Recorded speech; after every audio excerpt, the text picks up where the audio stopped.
We are getting information now that one of the other buildings, Building 7 in the World Trade Center complex, is on fire and has either collapsed or is collapsing. And you, to be honest, can see these pictures a little bit more clearly than I. But building number 7, one of the buildings in this very large complex of buildings that is the Trade Center, there were, and that is the right way to put it, there were the 2 towers, but then there are a number of support buildings around it, retail spaces, restaurants, office space, garages. The trains come in from New Jersey, bringing commuters, taking commuters back, come into the complex that is the World Trade Center.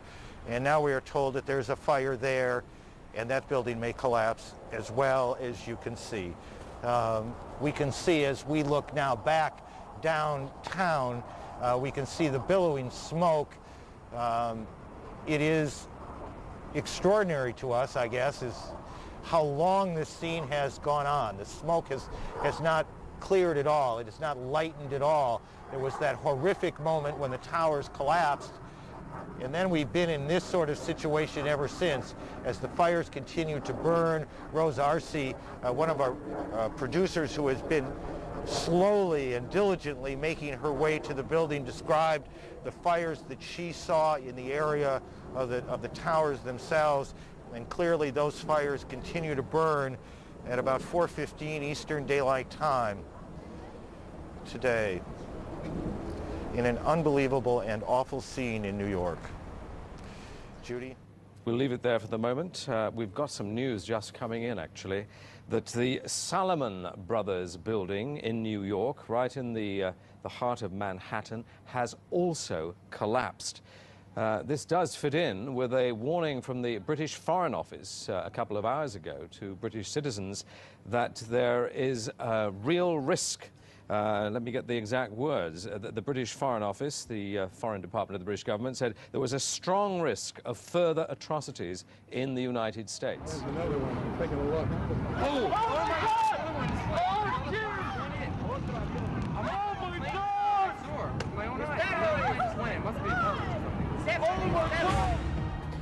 The United States under attack. 3 hijacked planes crash into the heart of American power. 2 rip through the twin towers of the World Trade Center. The devastation after both towers collapse, the extent of casualties is still unclear. Then in Washington, another plane crashes into a defense building at the Pentagon.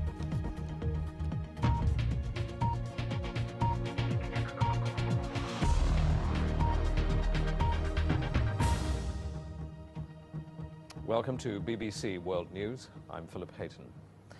Heavy loss of life and catastrophic destruction. That's the scene on the streets of New York after the United States suffers what many are saying is the worst attack on the country since Pearl Harbor.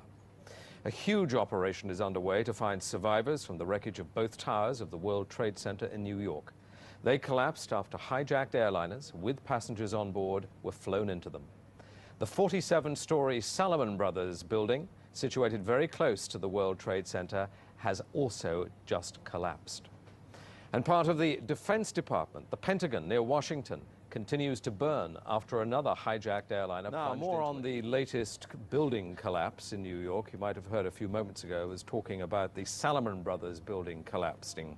And indeed it has. Apparently that's only a few hundred yards away from where the World Trade Center towers were. And it seems that this was not a result of a new attack. It was because the building had been weakened during this morning's attacks. We'll probably find out more now about that from our correspondent, Jane Stanley. Jane, what more can you tell us about the Salomon Brothers building and its collapse? Well, only really what you already know. Details are very, very sketchy. There's almost a sense downtown in New York behind me, down by the World Trade Centers, of just an area completely closed off as the rescue workers try to do their job. But this isn't the first building that has suffered as a result. We know that part of the Marriott Hotel next to the World Trade Center also collapsed as a result of this huge amount of falling debris from 110 floors of the two twin towers of the World Trade Center. As you can see behind me, the Trade Center appears to be still burning. We see these huge clouds of smoke and ash, and we know that behind that there's an empty piece of what was a very familiar New York skyline, a symbol of the financial prosperity of this city, but completely disappeared now, and New York is still unable to take on board what has happened to them today. Presumably there were very few people in the Salomon building when it collapsed. I mean, there were, I suppose, fears of possible further collapses around the area. That's what you would hope, because this whole downtown area behind me has been completely sealed off and evacuated, apart from the emergency workers. That was done by the mayor, Rudy Giuliani, much earlier today, because of, course, the dreadful collapse of the Twin Towers of the World Trade Center. But New York, very much a city still in chaos. The phones are not working properly, the subway lines are not working properly. And we know that down there near the World Trade Center, there are 3 schools that are being turned into triage centers for emergency treatment. And I know that over in New York Harbor, where the famous Statue of Liberty is, there's a field hospital where 1,500 people are being treated. And we have heard, though it's unconfirmed as yet, that 100 New York City police officers have been taken there as well for treatment. But we do need to confirm those figures for the security. As being in America has definitely been popped. This city and this country will not be the same. But they don't really know where to turn. That's the very sad thing. I think there's going to be a lot of very, very traumatized people that has hit them very, very hard. Jane, I think many of us, when we heard the news, perhaps on the radio earlier today, were completely flabbergasted by it and just couldn't comprehend it. I mean, it almost sounded too far-fetched. I was wondering what it's felt like for you being in Manhattan. Well, unfortunately, I think we've lost the line with Jane Stanley in Manhattan. Perhaps we can rejoin her and follow that up later.